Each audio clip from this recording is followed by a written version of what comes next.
ওম সাইরাম। সাই কৃপায় আশা করি সকলেই ভালো আছেন।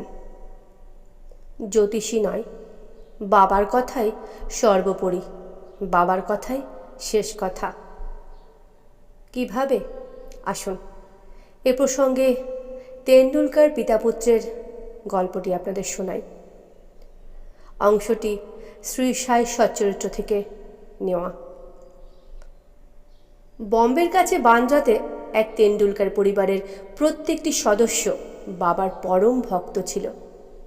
শ্রী রঘুনাথ রাও তেন্ডুলকর মারাঠি ভাষায় শ্রী সাইনাথ ভজনমালা নামক একটি বই লিখেছিলেন, যাতে প্রায় ৮০০টা ছন্দ ও পদের সমাবেশ ও বাবার লীলার মধুর বর্ণনা দেওয়া আছে।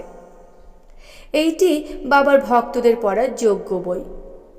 ওর জ্যেষ্ঠ পুত্র বাবু ডাক্তারি পরীক্ষায় বসার জন্যে উঠে পড়ে লেখাপড়া করছিল। অনেক জ্যোতিষীদেরও ও নিজের কুষ্টি দেখায় এবং সবাই জানায় যে সে বছর ওর গ্রহদশা ভালো না হওয়ার দরুন পরের বছর পরীক্ষায় বসলেই সে নিশ্চয়ই ভালো ফল করবে, সফল হবে। এই শুনে ও খুব নিরাশ হয়ে পড়ে। ছেলেটির মা মনের অশান্তির এই কথাটি বাবাকে বলেন। ছেলের কিছুদিন পরেই পরীক্ষায় বসার কথা। বাবা বললেন, ছেলেকে বলো আমার উপর বিশ্বাস রাখতে, সব ভবিষ্যৎবাণী ও জ্যোতিষীদের কুষ্টি এক কোণে ফেলে দিতে। ও নিজের লেখাপড়া চালিয়ে যাক, ঠান্ডা মাথায় পরীক্ষায় বসুক, ও নিশ্চয়ই এই বছরই পাশ করবে। ওকে বলো নিরাশ হওয়ার কিছুই নেই। মা বাড়ি ফিরে বাবার আশ্বাস ছেলেকে জানান। ছেলে দিনরাত পরিশ্রম করতে শুরু করে এবং পরীক্ষায় বসে। সব বিষয়ে খুব ভালোই লিখিত পরীক্ষা সে দেয়, কিন্তু তবু ওর মনে একটা সংশয় লেগেই থাকে। বোধহয় পাশ করার মতন অতটা ভালো পরীক্ষাও হয়তো সে দেয়নি। তাই সে ভাবল যে মৌখিক পরীক্ষায় উপস্থিত হয়ে আর কোনো লাভ হবে না। কিন্তু পরীক্ষক তো নাছোড় বান্ধা। উনি এক বিদ্যার্থীকে দিয়ে বাবুকে ডেকে পাঠান এবং বলেন যে ওর লিখিত পরীক্ষা যথেষ্ট ভালো হয়েছে, এবার ওর মৌখিক পরীক্ষাতেও নিশ্চয়ই উপস্থিত থাকা উচিত। এইভাবে উৎসাহ পেয়ে বাবু পরীক্ষায় বসে এবং দুটি পরীক্ষাতেই উত্তীর্ণ হয়। সেই বছর ওর গ্রহদশা প্রতিকূল হওয়া সত্ত্বেও বাবার কৃপায় সফল হয়।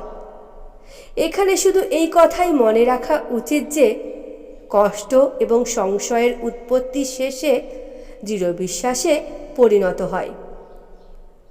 যেমনভাবেই হোক পরীক্ষা তো হয়, কিন্তু আমরা যদি দৃঢ় বিশ্বাস ও শ্রদ্ধাপূর্বক চেষ্টা করে যাই তাহলে সফলতা নিশ্চয়ই পাব। এইবার এই ছেলেরই পিতা রঘুনাথ রায়ের গল্প শুনুন। রঘুনাথ রাও বম্বের এক বিদেশি ফার্মে চাকরি করতেন। উনি বেশ বৃদ্ধ হয়ে গিয়েছিলেন এবং নিজের কাজ আর ভালোভাবে করতে পারতেন না। তাই উনি ছুটি নিয়ে বিশ্রাম করতে চাইতেন। ছুটি নেওয়া সত্ত্বেও ওর স্বাস্থ্যে কোনো বিশেষ পরিবর্তন দেখা যায় না। তাই এবার অবসর গ্রহণের কথা বাধ্য হয়েই ভাবতে হয় তাকে। একজন বিশ্বাসী কর্মচারী হওয়ার দরুন প্রধান ম্যানেজার ওকে পেনশন দিয়ে সেনানিবৃত্ত করা স্থির করেন। পেনশনে কত দেওয়া উচিত সেটাই চিন্তা করা হচ্ছিল। উনি ১৫০ টাকা মাসিক বেতন পেতেন। সেই হিসাবে ওর পেনশন হয় ৭৫ টাকা, কিন্তু সেটা ওর পরিবারের ভরণ পোষণের জন্য পর্যাপ্ত ছিল না। নির্ণয় হওয়ার ১৫ দিন আগে বাবা শ্রীমতী তেন্ডুলকরকে স্বপ্নে দর্শন দিয়ে বলেন, আমার ইচ্ছে যে তোমার স্বামীকে ১০০ টাকা পেনশন দেওয়া হোক, তুমি কি তাতে সন্তুষ্ট? শ্রীমতী তেন্ডুলকর উত্তর দেন, বাবা, আপনার এই দাসীকে কেন জিজ্ঞাসা করছেন? আপনার সেই চরণেই আমাদের পূর্ণ বিশ্বাস। যদিও বাবা ১০০ টাকা বলেছিলেন, কিন্তু সেটা বিশেষ পরিস্থিতি বিবেচনা করে ১০ টাকা বেশি, অর্থাৎ ১১০ টাকা পেনশন নিশ্চিত হয়।